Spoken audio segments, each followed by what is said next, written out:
بسم اللہ الرحمن الرحیم۔ جملہ علماء کرام و مسلمانان گجرات، السلام علیکم ورحمۃ اللہ وبرکاتہ۔ میں مفتی محمد شبیر احمد صدیقی، صدر گجرات چاند کمیٹی و امام و خطیب شاہی جامع مسجد احمد آباد، آپ حضرات کو اطلاع دے رہا ہوں کہ ہماری گجرات چاند کمیٹی نے عید کی نماز کے لیے گجرات گورنمنٹ سے اجازت مانگی تھی، لیکن حالات خراب ہونے اور روز بروز بیماریوں کے بڑھنے کی وجہ سے ہمیں وہ اجازت نہیں مل سکی۔ اب اس صورت میں ہمیں آپ کو کیا کرنا ہے، اس کو غور سے آپ سماعت فرمائیں۔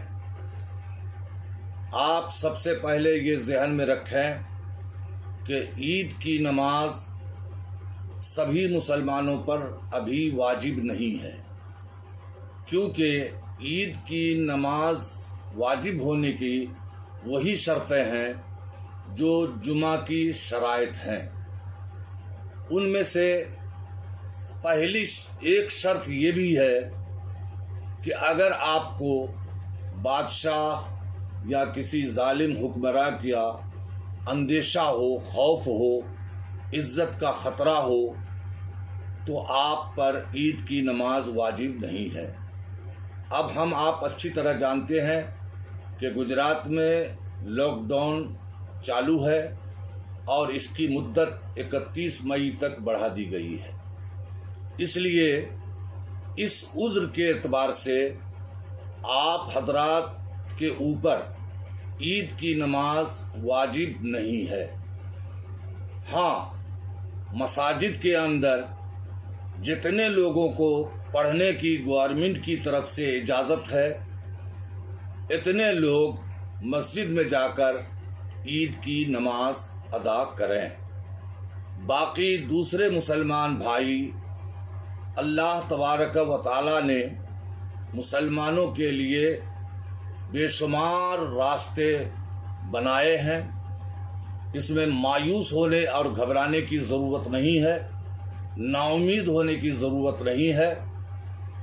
آپ کو ایک بات بتاتا ہوا چلوں کہ اللہ کے رسول صلی اللہ تعالی علیہ وآلہ وسلم جب عید کی نماز ادا فرما لیتے اور اپنے گھر میں تشریف لاتے تو آپ شکرانے کے طور پر 2 رکعت نماز نفل ادا کرتے تھے۔ ظاہر ہے یہ سنت برسوں سے سمجھیے کہ مٹ چکی تھی، ہم فراموش کر چکے تھے، اس سنت پر عمل نہیں ہو رہا تھا۔ اس لیے اس مرتبہ ہمیں موقع ملا ہے کہ ہم اللہ کے رسول صلی اللہ تعالیٰ علیہ وسلم کی اس سنت کو زندہ کریں اور اپنے گھر کو ذکر الہی سے مزین کریں۔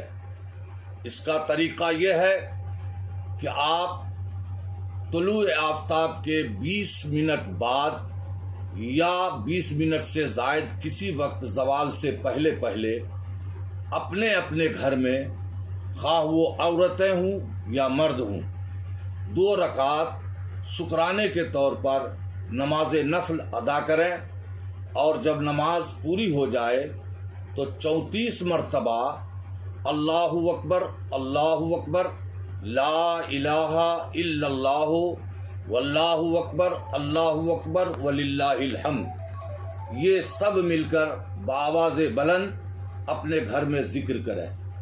اس ذکر کا بے شمار فائدہ ہے اور ثواب کی تو انتہا ہی نہیں ہے۔ یہ بات آپ ذہن میں رکھیں کہ عید کی نماز بھی شکرانے کے طور پر ہی ادا کی جاتی ہے۔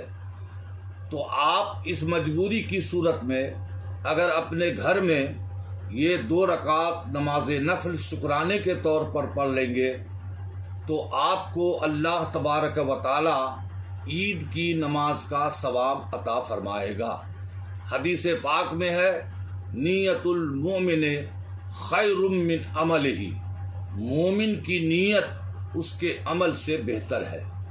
تو چونکہ آپ کی نیت خیر ہے اور آپ کی نیت یہ ہے کہ ہم مجبوری کی صورت میں عید کی نماز نہ پڑھ سکے، اس کی جگہ ہم اس سنت کو زندہ کر رہے ہیں، تو آپ کو عید کی نماز کا بھی ثواب ملے گا، اور حدیث رسول صلی اللہ تعالی علیہ وسلم کہ من احیا سنتی عند فساد امتی فلہ اجر مئت شہید، کہ جو شخص میری امت میں سے میری فراموش کی ہوئی، مٹی ہوئی مردہ سنتوں کو زندہ کرے گا، اللہ تبارک و تعالی اس کو 100 شہیدوں کے برابر ثواب عطا کرے گا۔ سبحان اللہ۔ تو آئیے ہم سب مل کر، موقع بہترین ہے، اللہ کے رسول کی اس سنت کو زندہ کریں اور بے شمار ثواب کے حقدار ہوں۔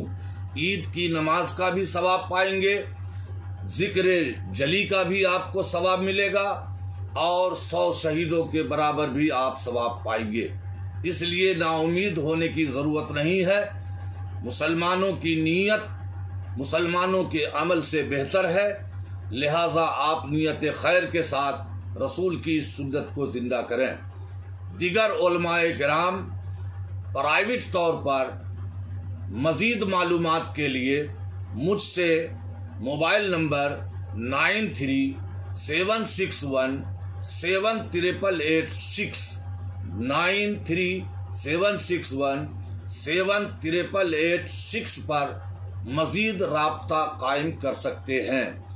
دوسری بات یہ ذہن میں رکھیں کہ جمعہ کی طرح عید کی نماز کے لیے جو شرائط ہیں، ان میں ایک شرط یہ بھی ہے کہ عید کی نماز وہی امام پڑھا سکتا ہے جو جمعے کا امام ہو، یا قاضی شرع نے جسے منتخب کیا ہو اپنے ملک ہندوستان میں۔ تو اس اعتبار سے اگر آپ گھروں میں یا کہیں بھی دوسری جگہ عید کی نماز پڑھیں گے تو یہ دوسری شرط بھی آپ کی نہیں پائی جائے گی۔ تیسری شرط یہ ہے کہ اذن عام ہو۔ اذن عام کا مطلب یہ ہے کہ جہاں آپ عید کی نماز ادا کر رہے ہیں وہاں کسی کو بھی آنے پر پابندی نہ ہو، ہر شخص کو آنے کی چھوٹ ہو، اور یہ چیزیں گھروں میں یا دوسری جگہوں پر ممکن نہیں ہے۔ اس لیے آپ حضرات یہ مسائل جو میں نے آپ کو بتائے ہیں، ہندوستان کے مشہور و معروف مفتیان نظام، بالخصوص رئیس المحققین، سید المفسرین، شیخ الاسلام والمسلمین حضرت علامہ سید محمد مدنی اشرفی جیلانی کچھوچوی، جانشین محدث اعظم ہند مد ظلہ النورانی سے مشورہ اور ان کا حکم حاصل کرنے کے بعد میں نے آپ کو یہ پیغام دیا ہے۔ حضرت کا بھی یہی حکم ہے، اور رئیس محقق مسائل جدیدہ حضرت مولانا مفتی نظام الدین رضوی برکاتی، شیخ الحدیث الجامعۃ الاشرفیہ مبارک پور، ان کا بھی موقف یہی ہے، علماء اہل سنت کا بھی موقف یہی ہے۔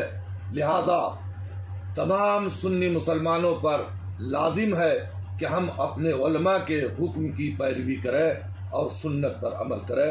السلام علیکم ورحمۃ اللہ وبرکاتہ۔